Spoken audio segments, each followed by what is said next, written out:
વિજય વિદ્યા મંદિર દાંતીવાડાના પ્રાર્થના ખંડમાં 3 દિવસ જે તાલીમ ચાલી એ તાલીમ પોષણ ભી પઢાઈ ભી અને એના જે માસ્ટર ટ્રેનર છે એ માસ્ટર ટ્રેનર સાહેબને આપણે સાંભળવાનો પ્રયત્ન કરીએ કે એમણે આ 3 દિવસ તાલીમ દરમિયાન એમણે કઈ કઈ બાબતોની ચર્ચા કરી અને બહેનોને એમણે શું ભાથું આપ્યું છે। તો સાહેબ શ્રી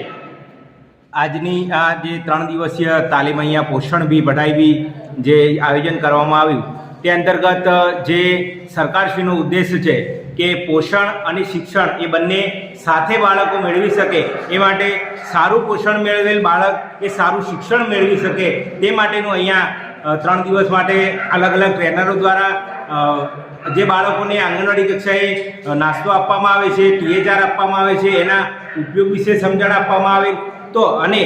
એ પોષણમાં આવે છે અને શિક્ષણ માટે બાળકોને અલગ અલગ થીમ, બાળકોને પ્રવૃત્તિ સાથે શિક્ષણ કેવી રીતે બાળક સરળતાથી કેવી રીતે સમજી શકે તે માટેની અલગ અલગ થીમો વિશે સમજણ આપવામાં આવી। વાર્તાઓ, બાળગીતો પણ અહીંયા શીખવવામાં આવે અને વાર્તાઓ હાવભાવ સાથે કેવી રીતે બાળકને કહેવાથી બાળકના જીવનમાં ઉતારી શકે અને બાળક સમજી શકે તેવી અલગ અલગ રીતે સમજાવવામાં આવે।